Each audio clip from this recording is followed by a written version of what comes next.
Okay, as I start again, make sure just to pick up again as far as what happened to those relying on electric wheelchairs. Those relying on electric wheelchairs all of a sudden realized they couldn't rely on them, obviously, and they couldn't get around.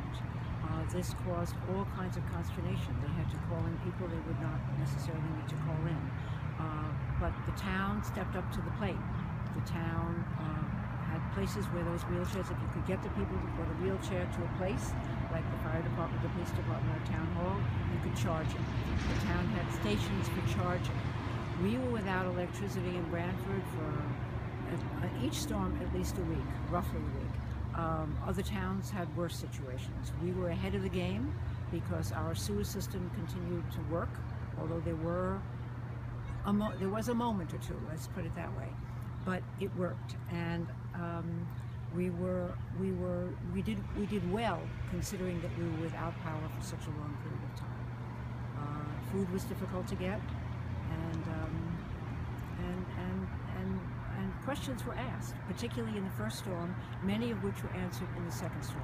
Town hall was without power totally the first storm, but by the second storm it had reconfigured itself and its website so that people could at least get on the website and get up-to-date information.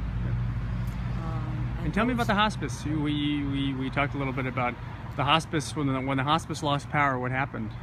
When the hospice lost power, that was a potential game changer, because we had sick and dying people,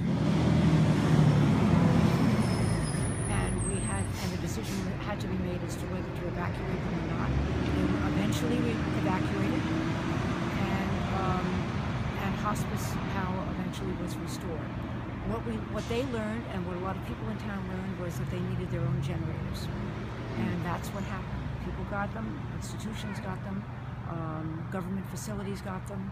So that was another way of taking some control over a situation over which we had no control, and over which the electric companies were far behind the trail in anticipating these issues. I like the word control. I mean, is that really one of the big lessons here is control? We think we don't realize how much control electricity has over our lives. Well, if you wanted to find out how your child was, you would just use your smartphone and call your wife, correct? Yep. Or I would, if I wanted to find out about my dog, I'd call my dog. Or I'd email her. Or you'd email me. And what if we didn't have that? How would we be responding when we anticipate, expect, and are in control of when we do these things now? We want it done. We're sort of a demanding society when it comes to communication. Yep. So, and yet I'm standing in front of a 100-year-old substation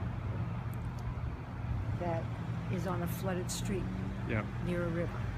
Shall I say anything more? That's perfect. Thank you.